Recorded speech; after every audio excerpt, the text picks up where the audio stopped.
穿成了反派的恶毒后妈，系统要求我不崩人设。我看着脚边5岁大的豆丁，恶狠狠地将他手里的牛奶换成了苦瓜汁。从此他吃饭不能挑食，养宠物只能铲屎。后来大学报考，我更是偷偷改了他的志愿。多年后，反派功成名就，我以为自己大祸临头，没想到他却站在媒体面前说，我最感谢的人就是我妈，是她的爱伴随我成长，是她为我指明了人生的方向。等等，是不是有哪里不太对？正文开始，患病去世后，系统让我穿越成了反派的恶毒后妈，可以继续活下去，但代价是不能崩人设。这是一本都市男频文，此时才5岁大的薛玉，日后会成为害得男主家破人亡的大反派，而他心理扭曲最大的原因，就是来源于我，他的恶毒后妈。我思索片刻，实在没什么恶毒的经验，干脆简单的理解成不能让他过得太舒服。于是我看向旁边端坐在椅子上安安静静喝牛奶的小豆丁，一把抢过了他的杯子递给保姆，给他换成苦瓜汁，越苦越好。小家伙懵逼了一瞬，嘴上挂着一圈白胡子，愤怒地瞪向我，却不敢说话。我穿越过来时，这具身体已经嫁进薛家大半年了。按照原剧情，在我发现薛成礼，也就是反派的爸爸不常回家后，逐渐撕下了温柔的面具，开始各种搓磨陷害小薛玉。起初他也反抗过，但小孩哪里是大人的对手，他一告状，我就变本加厉地冤枉他，曲解他。长期的精神虐待下来，他已经变得敢怒不敢言。现在我要做的就是将这一行为贯彻下去，顺便再加点自己的发挥。薛玉大概从来没喝过苦瓜汁，他的小脸皱成一团，下意识吐了吐舌头。我被萌得心肝一颤，还是冷酷地说道：喝光。吃苦瓜对小孩子来说就是一种酷刑，这怎么不算是一种虐待呢？我这个恶毒后妈简直当得不要太成功。想到这，我不禁笑出了声。吃过早饭，保姆要送薛玉上学，我看着他换了一身有些廉价的破烂衣服，皱起了眉。为什么要故意穿成这样？之前不是您说不能助长小孩子的虚荣心，要低调点才好吗？原主的设定真是又坏又阴险，居然想用这种方式打压薛玉的自尊心。但是他打错主意了，幼儿园的小孩子懂什么贫富？现在这个年纪的小孩子明明最怕的是排挤和孤立。想到这，我立刻让保姆给薛玉换了套小西服，还打上了可爱的小领结，然后让司机开出车库里最贵最高调的车，务必保证他成为整个幼儿园最特别的仔。仇富，都给我仇富！大概是我和平时的行径有些不同。临出门时，小薛玉不安地抿了抿唇，轻声问道：你为什么要这样？我蹲下身，桀桀怪笑了2声，因为我坏。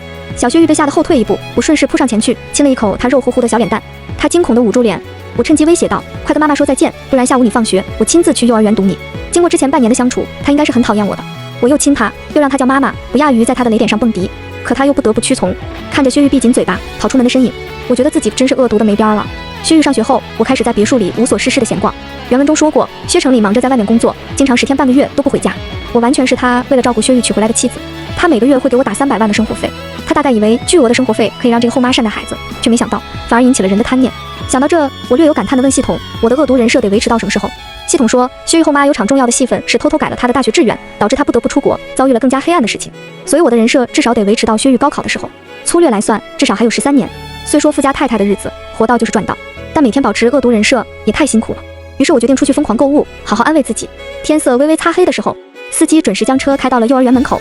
早晨薛玉走的时候没有跟我打招呼，我说来接他就得说到做到，认真贯彻自己的权威，让他知道我这个后妈的恐怖。别说这私立幼儿园修建的跟小城堡似的，没多久，老师领着一群小豆丁出现在门口，他们摇摇摆摆地找到了自己的家长。我先是在车里静坐了一会，打算在薛玉陷入家长忘记来接他的惶恐中时突然出现，给他惊吓。可没想到老师一走，瞬间就有几个小孩围住了薛玉，隐隐约约好像在说什么妈妈来接之类的话。薛玉沉默低头，那几个小孩就开始围着他蹦蹦跳跳的拍手。我不是，这怎么还玩上了呢？作为一个合格的恶毒后妈，我立刻出现打断了他们的欢乐时光。喂，你们几个小鬼怎么还不回家？不会是你们家长不要你们了吧？不会吧，不会吧！我拉过被包围的薛玉，恶狠狠地瞪着这群小孩。对，就是这样，我要把他的朋友们得罪光。你是谁？是撒谎精的姐姐吗？一声姐姐叫得我有点荡漾，但我还是立刻反驳道：什么撒谎精？谁是撒谎精？老师没叫你叫别人名字吗？我是薛玉的妈妈，我们家薛玉不喜欢你们，以后不许你们跟他一起玩。薛玉的妈妈，他妈妈是保姆，我见过，不长你这样。他还撒谎说那不是他妈妈，他就是个虚荣的撒谎精，我们才不跟他玩呢。这都什么乱七八糟的？我就是薛玉的妈妈。我气得举了举拳头，这群熊孩子立刻嬉笑着跑开了。这时一直站在我身后的薛玉扯了扯我的衣角，大眼睛水光粼粼地看着我。谢谢你今天来接我，是不是有哪里不对？怎么还谢上了？大概是我树立权威这一招有效了。回到家的薛玉异常乖巧，不但屁颠屁颠地跟在我身后，吃饭的时候还主动帮我剥虾。他小心翼翼将虾递到我碗里，见我没动，还强调了一句：我洗手了的。我拿起筷子，好吃，包得不错，奖励你再给我包几个。小薛玉抿了抿嘴角，低头开始认认真真剥虾。最后我实在吃不下了，剩下的虾才进了他的肚子。晚饭吃得太饱，饭后就得做运动。考虑到我的恶毒人设，还有什么比搓磨孩子更好的运动？我拎着18个购物袋进了房间，对玩着9连环的薛玉招了招手，过来试衣服。小薛玉平时的衣服都是量好尺寸直接送过来的，他大概从来没试穿过衣服，一开始兴致勃勃的，还露着小虎牙笑了。直到后来，他哽咽道：求求了，我是不动了，可是还有小蜜蜂、小企鹅、小黄鸭、小怪兽没试过呢。薛玉不说话了，他穿着绿色小恐龙的衣服，就那么站在那里，眼泪汪汪地看着我。行吧，恶毒计划继续，换个项目。到了睡觉的时候，我决定对薛玉进行今天最后一次折磨。我强迫他留在房间跟我一起休息，在他换好睡衣后，递给了他一本故事书，给妈妈讲故事，哄妈妈睡觉。薛玉呆了呆，像是不明白怎么会有这么无耻的大人，但还是接过了故事书。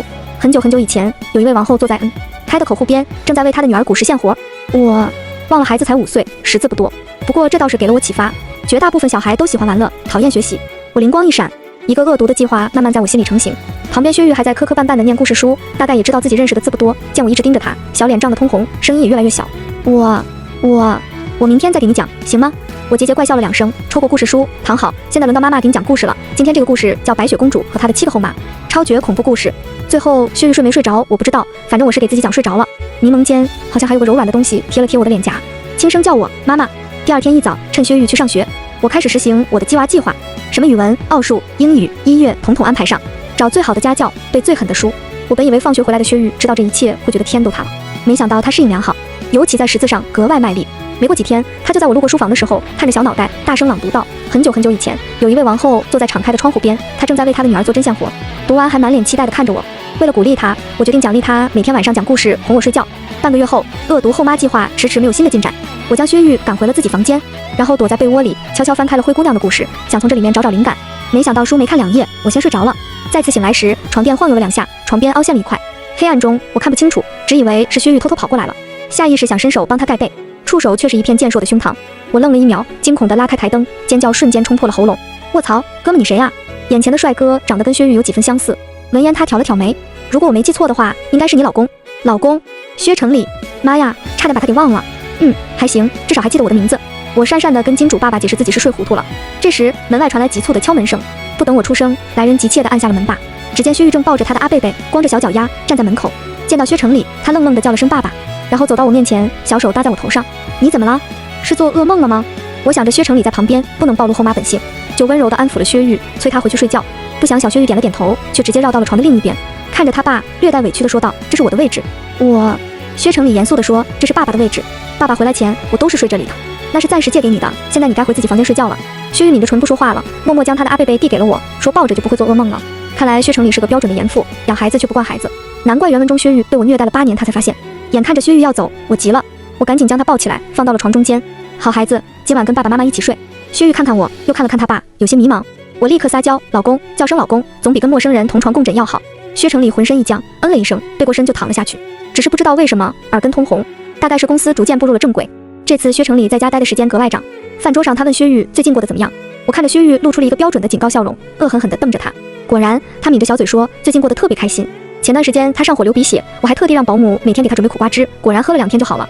他还说我每天亲自接他放学，给他买漂亮衣服，赶走欺负他的小朋友，还给他请老师补习落下的功课，亲妈都没有细心，听得我都要感动哭了。孩子真能编啊。薛成礼看起来也很满意，当即给我转了500万，让我喜欢什么就多买点，乐得我恨不得原地敬礼，大喊3声谢谢老板。此后的几天，我尽心扮演着慈母的角色，直到薛成礼再次奔赴国外打理分公司。我转头看向在门边礼貌道别的薛玉，发出桀桀怪笑。小朋友，你的好日子结束喽。身为系统钦定的恶毒后妈，必须牢记初心，不忘使命。当晚我就在薛玉身上实践了我在灰姑娘里得到的启发。我指着她用过的碗筷说道：你去把这些洗了。薛玉哦了一声，乖乖捧着小碗来到水池边，边洗边问我是这样吗？要加这个吗？洗干净了吗？有点过家，乐在其中的味道。我哼了一声，一边指挥他，一边残酷地宣布，以后不但他吃饭的碗筷要自己洗，连同他的袜子内裤全都要自己洗，务必让他成为新时代的灰小伙。周末我找了个健身教练来训练薛玉跑步，对于精神折磨我实在尽力了，只能琢磨着折磨他的肉体。于是薛玉跟教练在前面累死累活的跑步，我走在后面悠闲的散步。在走到第2圈时，灌木丛后面突然传来一声微弱的猫叫，我扒开一看，是一只通体雪白的小猫，浑身脏兮兮的，连路都走不稳。这时薛玉气喘吁吁地凑了过来，是小猫，他怎么一个人在这？他的妈妈呢？可能有事出去了。薛玉点了点头，没说话，但是接下来的训练全程都心不在焉。直到天色渐黑，我们该回家了。薛玉看着还在原地的小猫，他的妈妈还没有回来吗？看小猫的毛色，8成是被抛弃了。我没有说话，薛玉却好像明白了，他走过去把小猫抱在怀里，眼神带着几分哀求地看向我。我们养它吧，为了恶毒后妈的人设，此时我应该将他怀里的小猫丢出去，再训斥他弄脏了衣服。可2双圆圆的眼睛同时看着我，实在叫我哈特软软。就这一次，我这么想着，然后去隔壁超市要了个纸箱子。回去的路上，薛玉难得主动来牵我的手，他手小，只能攥住我3根手指。我低头望去，向来表情淡淡的小孩居然讨好的笑了笑。我以为他是因为小猫的事情在表达感谢，没想到进门时他小声在我耳边说了句：“我会乖的，我会乖的。”所以别像小猫的妈妈一样不要我。我眼眶一热，鼻子有些发酸，但恶毒后妈绝不能露怯。我若无其事地扯了扯薛玉的小脸蛋，恶声恶气地说：“以后你负责铲屎，我负责撸猫。”小猫取了名字叫白雪。薛玉说：“虽然白雪只有她一个后妈，但是她会好好照顾她的。”然后第二天我就看到了薛玉请教了保姆，撅着小屁股吭哧吭哧地给小猫喂奶铲屎，日子不紧不慢地过着。薛成礼偶尔回来会给我和薛玉带礼物，除了10天半个月见不到人，其实他人还不错。不知道别的富家太太会不会因为老公不回家感到空虚，反正这种日子我是爽爆了。这天我正躺在客厅看豪门狗血小短剧，薛玉突然跑到了我面前，过2天幼儿园举办亲子运动会，你可不可以去参加？我挑了挑眉，小薛玉立刻说：“我给你包柚子，晚上给你讲故事。”像是怕我不答应，他咬了咬唇，又加了一条，说愿意继续陪我试衣服。我挠了挠头，有种一时之间竟分不清谁才是小朋友的感觉。左右在家闲着无聊，我就答应了。薛玉小小的欢呼了一声，看着他蹦蹦跳跳的背影，总觉得这孩子比初见活泼了很多。到了亲子运动会这天，我特地起个大早，盘起头发，换上了休闲装。老师见到我时愣了一下：“您是薛玉的家长？上次来的好像不是您吧？”我也愣了，低头看向薛玉，他抿了抿唇，上次来的是保姆阿姨。原来如此，难怪那帮熊孩子说薛玉的妈妈是保姆，正常谁家会让保姆来参加孩子的校园活动啊？我尴尬地跟老师解释了一番，并留了联系方式，表示以后薛玉的事情都可以联系我。运动会的开幕仪式是幼儿园的集体舞，每个小朋友都要上去表演。薛玉站在前排，一边跳着舞，一边时不时地看向我，小脸红得像番茄。我没忍住，开始拿着手机大拍特拍。这时系统上线了，你还记得你的人设是恶毒后妈吗？不忘初心，牢记使命啊！我立刻狡辩道，我留着这些都是为了以后羞辱薛玉。你想想，在光天化日之下，功成名就之时，大屏幕突然放起了你在幼儿园时候跳的扭屁股舞，这怎么不算是一种身败名裂呢？我明显感到系统是有些无语的，但好在他没有深究。开幕仪式后是抽签组队的亲子接力赛，这对训练了一段时间的薛玉来说简直是小菜一碟。眼看着薛玉一骑绝尘的赢了，隔壁队伍有个熊孩子欠欠的对薛玉说：“这次你家来的保姆比上次年轻漂亮多了。”这是我妈妈，这还是薛玉第一次在公开场合承认我，莫名有点小感动。切，有什么了不起的？你以前怎么没有妈妈？80%是的后妈，有了后妈就有了后爹，你以后惨喽，没人要的小孤儿。略。薛玉气得跟对方争辩，我不好直接骂小孩子，就看着旁边有几分事不关己的女人说道：“你们家平时就是这么教小孩的吗？我们家小孩又没说错，你不就是个后妈吗？这么说你是亲妈喽？真没看出来，不知道的还以为你是故意纵容小孩子被养歪呢。”女人气得说不出话，刚想过来推搡我，老师就及时出现劝走了她。我陪着薛玉继续玩了一会别的小游戏，很快忘了刚才的不愉快。可没想到冤家路窄，下午家长友谊赛，我又碰上了这对母子。女人换了一身运动装，叫嚣着要碾压我。我身体素质一般，这回也是使出了全力。看我们俩较上了劲，周围全是叫好声。眼看着我领先半步就要冲破到终点，旁边不知道从哪冒出来的熊孩子突然伸脚绊了我一下，我一个失衡，重重摔在了地上，胳膊也擦出一片血痕。哦，我妈妈要赢了，我妈妈要赢了！薛玉的妈妈是笨蛋。熊孩子在旁边跳脚欢呼，不想我立刻化身某管道爬行优秀选手，愣是先他妈一步爬到了终点。熊孩子和他妈都看傻了。哦，我赢了，你的妈妈是笨蛋。熊孩子哇的一声，哭着就要来踢我。妈妈！薛玉红着眼眶从观众位置跑过来，一把将熊孩子推倒。这下女人不干了，抬手就要去甩薛玉耳光。我坐在地上制止不及，好在旁边突然有人逆着光大步走来，牢牢攥住了女人的手腕。欺负完我妻子，又想欺负我孩子，真当我薛成礼不存在？薛成礼，他居然敢来了！女人怂了，连带着她丈夫也不知道从哪跑出来，开始打圆场。薛总别生气，竞技比赛嘛，受伤也是难免的。小孩子不懂事，您别计较。这样，薛夫人的医药费我们出了。薛成礼走过来，打横将我抱起，又腾出一只手牵住薛玉。竞技比赛，受伤也是难免的。好，我希望赵先生记住这句话。抱歉，我来晚了。薛成礼抱我回了车上，一边帮我处理伤口，一边道歉。他说公司事情忙，薛玉跟他说下午来就可以，他这才没有着急。说罢，又对着给我伤口呼呼的薛玉道歉。我赶忙说没关系，金主爸爸贵人是忙也是可以理解的。他却叹了口气，说道：“圆圆，我们是夫妻，你可以怨我的。怎么说呢？如果你知道我一个月有300万的生活费，你也会觉得我怨不起来。考虑到一会还有活动，我的伤又不重，我们重新回到了观众座位。薛成礼特地换了身运动服，我问了2句。他摸着薛玉的小脑袋，漫不经心地说：刚刚报名了一个项目，总不能让自己的老婆孩子白白被欺负吧。然后我就在最后一场爸爸们的篮球友谊赛上，看到了薛成礼在场上大杀四方，尤其是熊孩子的爸爸赵先生，投篮必备盖帽，接球必备紧逼防守，最后一次干脆被薛成礼篮球砸脸，直接砸得鼻血狂喷。薛成礼淡定地拍着球，竞技比赛嘛，受伤也是难免的，您别计较，你的医药费我出了，如果您非要计较，我和我的法务团队也随时奉陪。薛玉在台上直呼爸爸好帅，我看着头发有几分凌乱的薛成礼，内心小小的赞同了一下。回去的路上，薛玉体力不支，靠在我怀里睡着了。我看着薛成礼轻声道：没想到你还会打篮球。经过这么久的相处，我也是敢跟金主爸爸开玩笑了。薛成礼挑了挑眉，在你眼里我是什么样子？我又不是生下来就28岁。在我大哥没去世之前，我跟很多富二代其实没区别。他大哥原文里好像没提过呀。看薛成礼讳莫如深的样子，我也没再继续追问。到家后，他将薛玉抱回了房间。此时我还不知道问题的严重性，悠悠闲闲的去冲了个澡。直到房间里只有我和薛成礼2个人。他看我不方便，主动过来帮我吹头发，白皙的手指轻柔地在黑发间穿梭，我的心跳莫名加速了几分。对视时，薛成礼突然俯身亲了亲我的头顶。圆圆，我们做真正的夫妻，好不好？什么意思？之前都是假夫妻。我被蓝色蛊惑的脑子瞬间清醒了，然后我就知道了一个原文中没提过的剧情。原来薛成礼娶我时跟我签过协议，那300万的生活费是有条件的。薛玉16岁之前他不会跟我生孩子，难怪之前他从不要求我履行夫妻义务，有钱拿还不用生孩子。现在英俊潇洒，8块腹肌偷看过的金主爸爸还给我睡，老天爷居然还有这种好事！我和薛成礼谈起了恋爱。是的，我略带矫情的跟他说要先谈恋爱。他回家频率并没有太大变化，只是打电话的次数明显增多，有时候连中午吃了什么，晚上跟谁应酬都要跟我汇报。而薛玉自从那天亲子运动会上叫了我妈妈后，就好像推开了新世界的大门，每天妈妈长妈妈短的。我问他之前怎么都不叫人，他撅了撅小嘴，你以前不让我叫，你不喜欢，况且你那时候对我不好，我也不想叫你妈妈，我现在对你就好了。薛玉没说话，过了一会儿，他凑到我耳边说道，我有个秘密告诉你，全世界我最喜欢妈妈。我笑了笑，我也有个秘密告诉你，不许玩平板，数学题再加20道。薛玉 QAQ， 开玩笑，我恶毒后妈来着。这天薛成礼难得早回家，他支开薛玉，面容严肃地将我带到书房，看着我说道，我们离婚吧。什么？我以为自己听错了，但薛成礼神情严肃，电光石火间，我脑海里都是我不但要失恋了，而且我作为恶毒后妈的艰巨任务也完不成了。看着我一脸天塌了的样子，薛成礼赶忙拉过我，圆圆别慌，怪我没说清楚，是假离婚。然后他小声跟我解释，是公司高层出了内鬼，他需要假做财产清点来转移一下视线。他跟我商量配合他演戏。听到这我松了一口气，我月薪300万的清闲日子算是保住了。不过话说回来，这要搁豪门狗血小短剧里，高低他得整出个女秘书故意将我气跑，然后你虐我，我虐你，我们俩互虐300回合后破镜重圆。我这么跟薛成礼说，他听后一言难尽地敲了敲我的脑门，我哈哈笑了2声，开始认真倾听他的复仇计划。我们俩太专注，没注意到书房门口有人趴在地上，断断续续听到了离婚、破产这些字眼。等到薛成礼跟我商量好，我一开门就看到了眼里含着2泡泪的薛玉，小鳕鱼呀！不等我说完，他嗷的一声扑上来抱住了我的大腿。不用问了，跟你，我跟你，我和白雪都跟你，我们俩是你的私有财产。很难跟孩子解释这是怎么回事。放出离婚消息那天，本来我是要一个人走的，但架不住薛玉哭得太大声，妈妈，哥，你别走，哥，我捡矿泉水瓶养你。有几次他跟教练一起跑步，碰到公园里有拾荒老人，我就给他科普了一下，没想到他还记住了。最后没有办法，只得让司机绕了远路，把薛玉送到了我现在的公寓。公寓比不得别墅，只有110来平。我没再请保姆，每天跟薛玉一起收拾卫生。别说好久没享受到当恶毒后妈的快乐了。反观薛玉，不但没有适应不良，还变得莫名刻苦。他说，妈妈，你放心，等我变成天才萌宝，定带你杀回去。死席，我学死你！明明已经跟他解释过了，是假的。下次看豪门狗血小短剧的时候，再也不外放了。公寓在市区，比别墅方便很多。我吃着久违的炸鸡，满足地呼了一口气。小薛玉戳了戳面前的营养餐，都要馋哭了。妈妈，你在吃什么？吃苦，可是明明闻着这么香。闻着香，吃着苦，小孩子不能吃，小孩子吃了会死。我是大孩子。哦，那我考考你，36781乘以5482等于多少？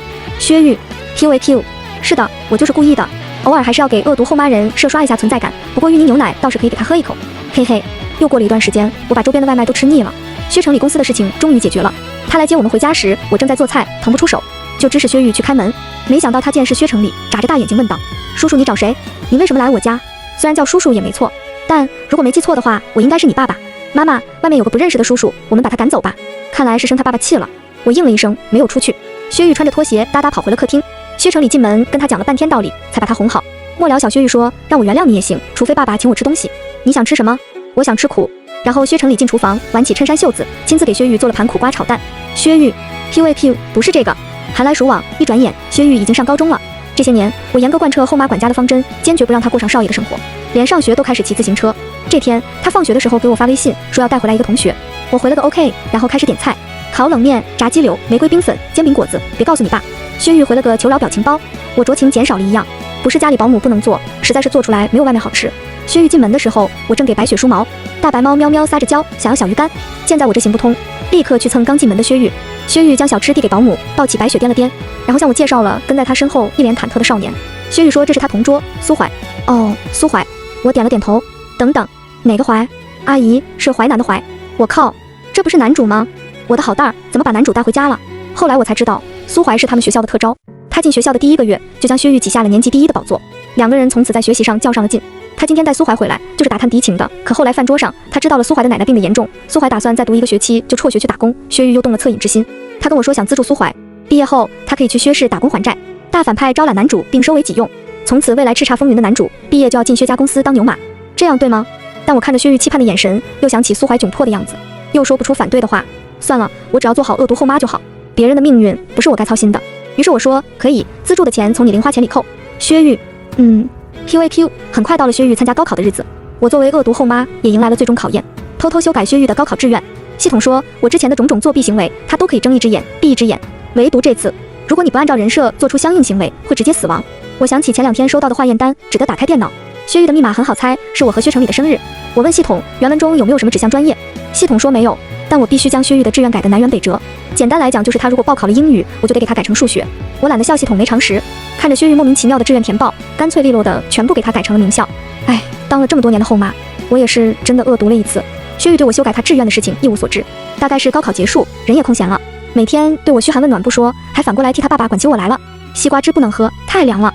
阿姨刚擦了地，你等会再过去。白雪，我先抱到我屋里了，你最近别总抱他。我怀疑他知道了什么。逆子，我要告诉你爸。薛玉挺直腰板，我爸出差前嘱咐我的。还有，刚好最近我不上学了，也不能给你带小吃了。破孩子，到底是做了坏事，我有些心虚，但又有些难过，只怕这也是录取通知书寄到前，薛玉最后的关心了。到了出成绩的日子，薛成礼特地连夜赶了回来，我们一家忐忑地守在电脑旁。我因为心虚，尤其紧张。薛成礼无奈地看了眼被我攥到变色的手，圆圆，我这不是假肢。